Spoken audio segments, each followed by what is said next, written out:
Hello everybody, my name is Ren, and I would like to welcome you to my second intentional video for the One Hopepunk Scene playlist that is being hosted by Adam Splitters Entertainment. I'm calling this one Midnight Burger, a good cup of coffee. I'd actually just finished recording this before I went and got my brain rewired by Superman 2025 directed by James Gunn, and accidentally ended up turning this into my third One Hopepunk Scene video. The reason I feel okay doing two Hopepunk entries in a row is because, as great a piece of media as the Superman movie is, Midnight Burger is better, and if you don't believe me, well, go listen to it. The last time, or now I guess the first time, I did one of these, I talked about a scene from Ruby, a flagship of Hopepunk media if ever there was one, and laid out some parameters for what it means for something to be Hopepunk.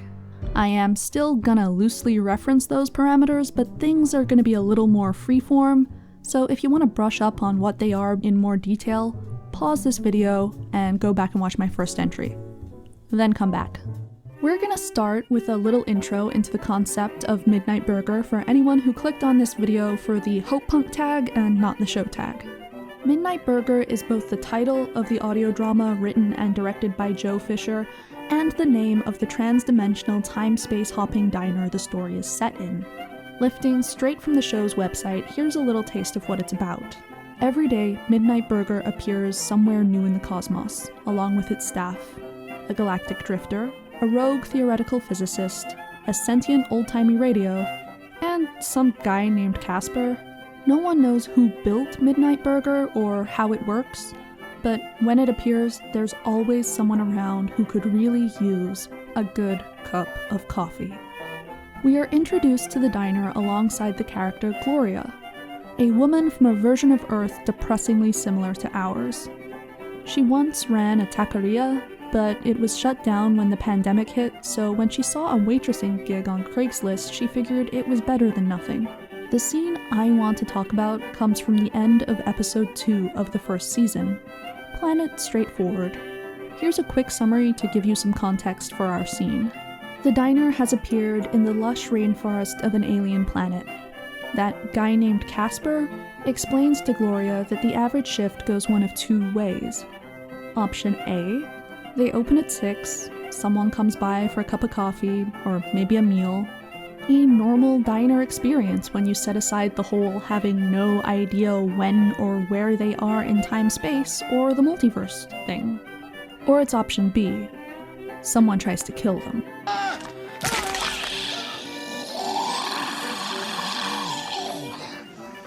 Oh no, not again.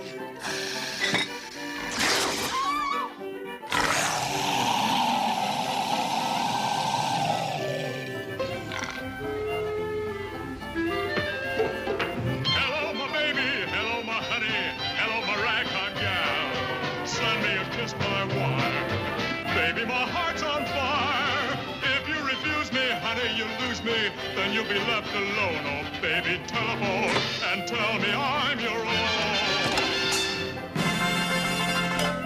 At first, it seems like today will be a pretty clear-cut option B scenario.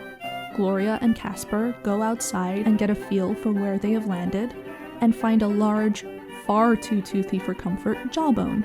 Then they get chased inside by a 12-foot-tall murder beast with a head that looks like the love child of a great white and a garbage disposal. Seems like a pretty straightforward call, but maybe also a little too on the nose? Their suspicions are only heightened when the murder beast ignores and is in turn ignored by a very cute pig panda snuffling around nearby. However, they elect to deal with the mystery after a friendly game of dice and night breakfast. Casper, galactic drifter Leif, and rogue theoretical physicist Ava head to the kitchen, leaving only Gloria and the sentient radio containing two Baptist ministers from 1920s Arkansas, Zebulon and Effie Mucklewain, at the counter. The Mucklewains notice Gloria lingering and decide to confide in her the information they were going to share at night breakfast. Effie has been granted visions of what the so-called murder beast truly is. The product of a wretched science experiment. part of a race that was created for no real purpose than to prove it could be done by a creator long since dead.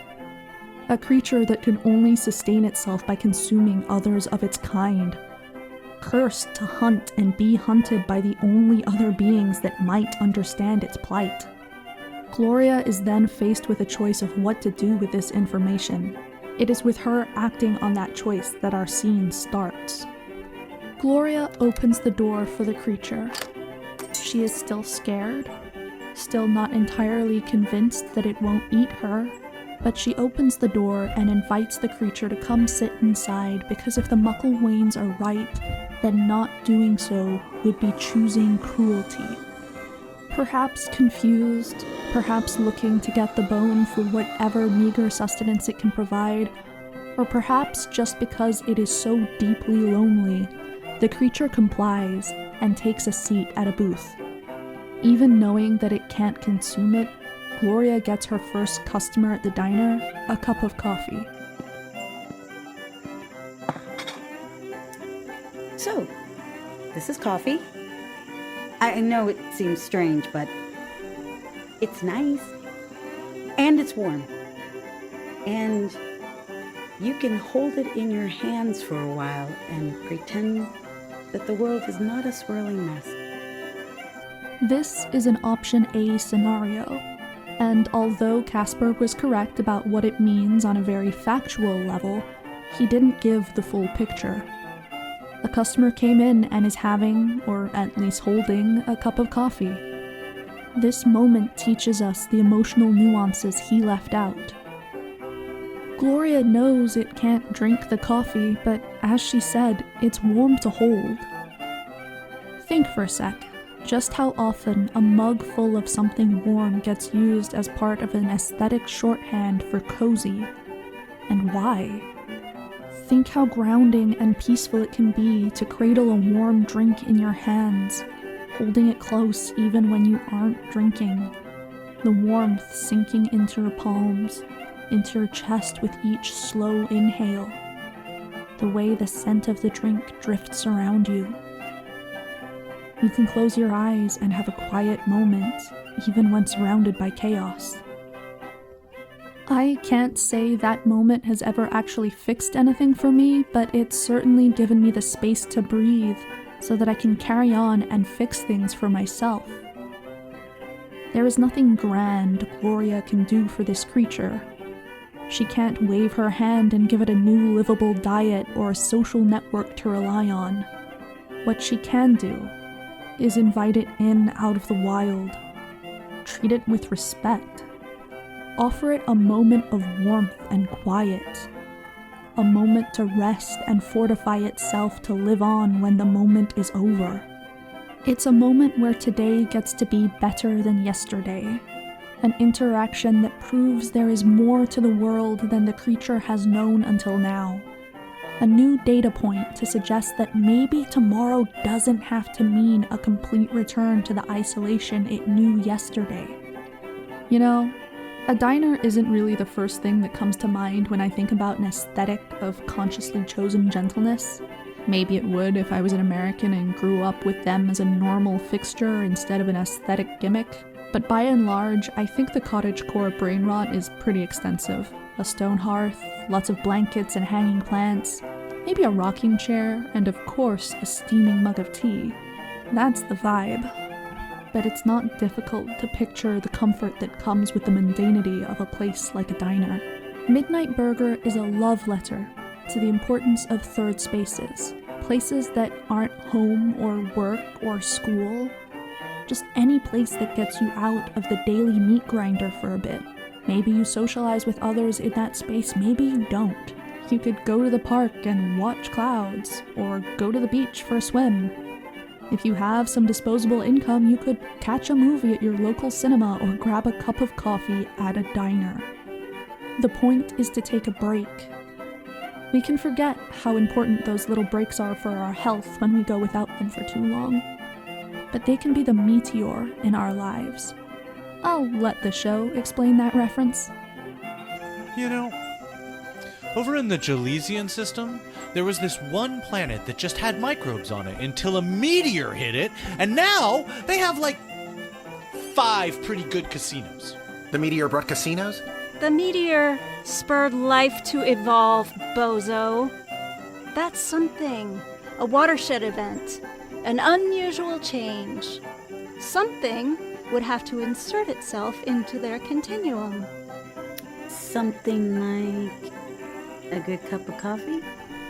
Not every trip to your local diner or park or library is going to fundamentally change your life. And I certainly hope not in the same way or to the same degree of the creature in this episode. However, the chances of finding a new path to explore in life are drastically closer to 0 if you never take one of those little side trips into a third space away from your day-to-day. So that's Midnight Burger, and the Hopepunk scene at the end of episode 2, Planet Straightforward. It's a good cup of coffee. Remember, if time and tide roil you too harshly, or diurnal courses leave you with no safe havens, they are out there, looking for you. So in the meantime, keep practicing hope, and don't be afraid to get punk about it.